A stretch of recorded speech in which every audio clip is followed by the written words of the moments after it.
Good morning. मेडी circle की Hindi morning health news bulletin में आपका स्वागत है। पेश है आज तारीख 6 जुलाई 2020 की सुबह की ताजा तरीन खबरें।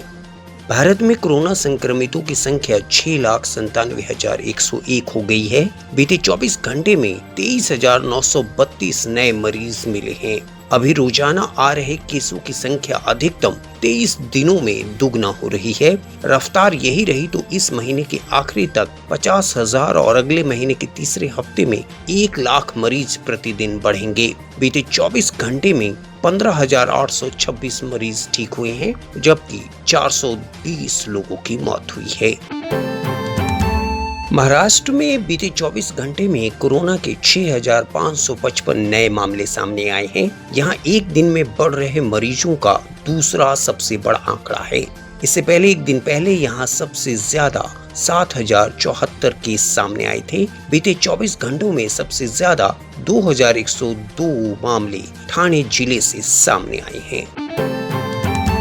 मुख्यमंत्री अरविंद केजरीवाल ने दिल्ली में DRDO द्वारा बनाए गए सरदार वल्लभ भाई पटेल कोविड-19 अस्पताल का दौरा किया। नए अस्पताल में 1,000 बेड की क्षमता है। इनमें से 250 ICU बेड शामिल हैं, जो गंभीर मरीजों के लिए रिजर्व हैं। केजरीवाल ने कहा कि अभी तक के लिए अस्पताल में बेड की कोई कमी नहीं है। उन्होंने कहा कि हमारे पास 15,000 से अधिक बेड हैं, जबकि इनमें से 5,300 बेड पर मरीज हैं। यदि कोविड के मामलों में उछाल आता है तो हमारे लिए रिजर्व बेड काफी उपयोगी साबित होंगे।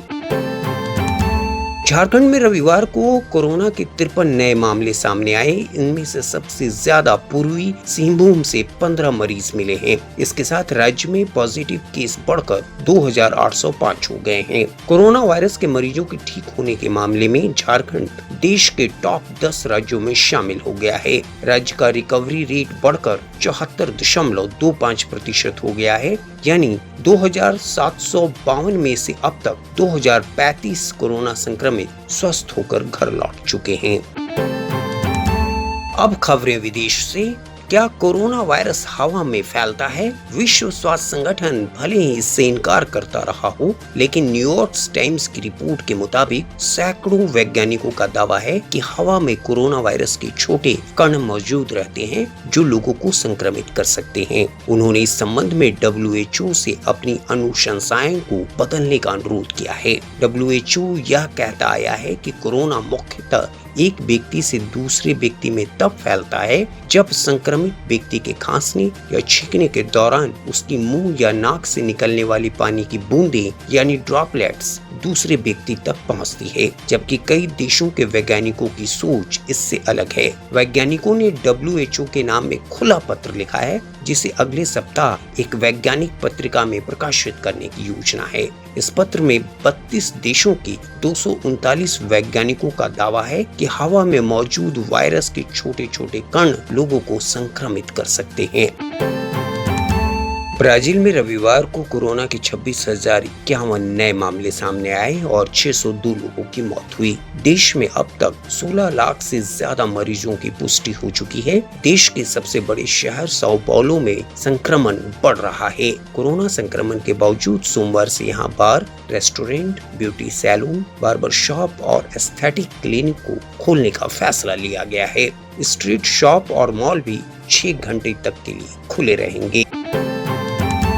संयुक्त अरब अमीरात में रविवार को कोरोना वायरस के 648 नए मामलों की पुष्टि हुई। अब यहां संक्रमितों की संख्या 51,540 हो गई है। मंत्रालय के अनुसार देश में अब तक 40,297 मरीज ठीक हो चुके हैं। 2 और संक्रमितों की मौत के बाद मरने वालों की संख्या 323 हो गई है। सभी खाड़ी देशों में कोरोना का पहला मामला UAE में ही सामने आया था। ब्रिटेन में कोरोना से पिछले 24 घंटों में 22 लोगों की मौत हुई है। अब यहां मरने वालों की संख्या 44,220 हो गई है। देश में रविवार सुबह तक संक्रमित लोगों की संख्या 2.85 लाख तक पहुंच गई थी। प्रधानमंत्री बोरिस जॉनसन ने राष्ट्रीय स्वास्थ्य सेवा के 72वें स्थापना दिवस के मौके पर कोरोना संकट के दौरान अपना योगदान देने वाले स्वास्थ्य कर्मियों का शुक्रिया अदा किया है। मॉर्निंग बुलेटिन में फिलहाल इतना ही। इवनिंग बुलेटिन के साथ एक बार फिर हम दिन भर की ताज़ा अपडेट से आपको अवगत कराएंगे। देश दुनिया की हेल्थ से जुड़ी हर खबर के लिए इंग्लिश में आप हमारी वेबसाइट medicircle.in और हिंदी में hindi medicircle.in पर लॉग इन करें। आप रखें अपना ख्याल। नमस्कार।